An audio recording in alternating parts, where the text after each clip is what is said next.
안녕하세요. 예수의 비전 선결교회 안희한 목사입니다.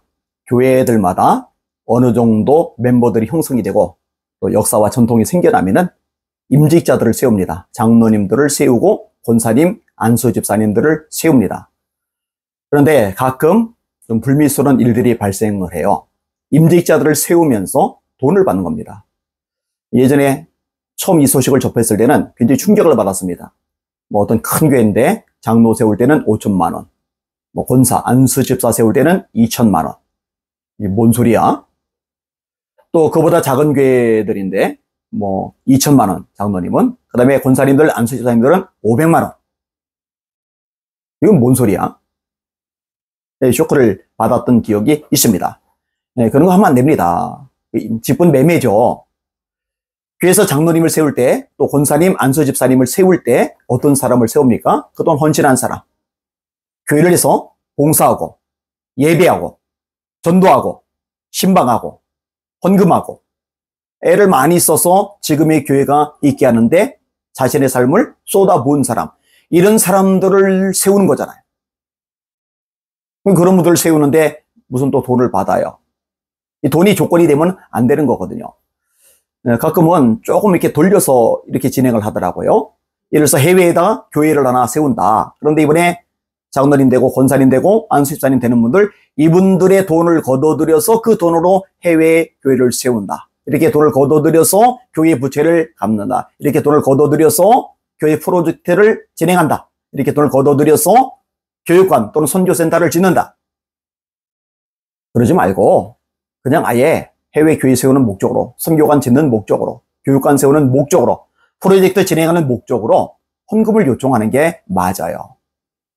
장로가 되는 조건, 안수집사 권사가 되는 조건으로 돈을 거두는 것은 바람직하지 않다고 생각이 됩니다.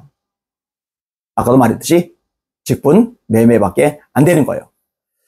저보고 물어볼지 모르겠어요. 그러면 안희한 목사는 직분자 세울 때 돈을 받지 않느냐? 예, 안 받습니다. 한 번도 받은 적이 없습니다. 받기는커녕 직분을 받으시는 분들에게 선물을 해드렸어요. 장로님 되는 분들 가운을 해드린다든지, 또 여자분들 한복을 해드린다든지 그러겠어요. 또 은퇴를 할 때도 교회에서 오히려 선물을 해드렸어요. 저는 이런 식으로 한국 교회가 분위기를 잡아갔으면 좋겠다, 이런 생각이 가득합니다. 사실 믿지 않는 사람들이 볼 때 만약에 직분을 받는 것 때문에 돈을 낸다면 이걸 보면서 무슨 생각을 할까? 오히려 전도가 막힐 겁니다. 그리고 이제 한 교회에서는 500만 원인가를 내야 되는데 형편이 너무 쪼들리는 거예요.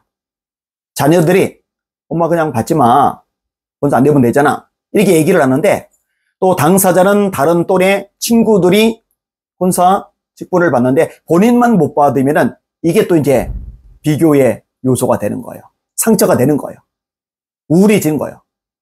그래서 할 수 없이 자녀들이 이렇게 모아가지고 엄마한테 비용을 주고, 엄마가 이제 그걸 교회에다 들여가지고 권사를 받았는데, 그럼 그 자녀들 입장에서 볼 때 교회에 대해서 어떤 생각을 가지겠느냐고요. 믿음이 연약한 사람 같으면 떨어져 나갈 수가 있는 거죠. 지금 신앙이 없는 사람들 같으면 전도되기가 어려워지는 거죠. 한 영혼이 천하보다 귀한데 그까지 돈 몇 푼 더 받아내는 것 때문에 그 영혼들을 실족하게 만든다. 이거는 정말 비극적인 일이잖아요. 도당 헌신한 거, 그거로 세우는 것, 그게 좋다고 생각을 합니다. 개별적으로 하나님 앞에 감사해서 감성금을 드린다. 그거는 오케이. 아무 문제될 게 없습니다. 1억을 해도 되고, 2억을 해도 되고, 100만 원을 해도 되고, 50만 원을 해도 되고, 정말 형편이 쪼들려서 요건이 안 된 사람 10만 원은 해도 되고. 그건 알아서 할 일이죠. 규정화시키는 거, 그것을 제가 옳지 않다라고 생각하는 겁니다. 이런 것들 한국에서 좀 좋은 문화로 자리매김했으면 한다 하는 생각이 가득합니다. 괜히 물질 가지고 세상에 구설수에 오르는 교회가 되지 않았으면 좋겠다, 이런 마음이 간절합니다. 날마다 주님 바라보고 주님의 이름으로 전진하며 승리합시다. 할렐루야.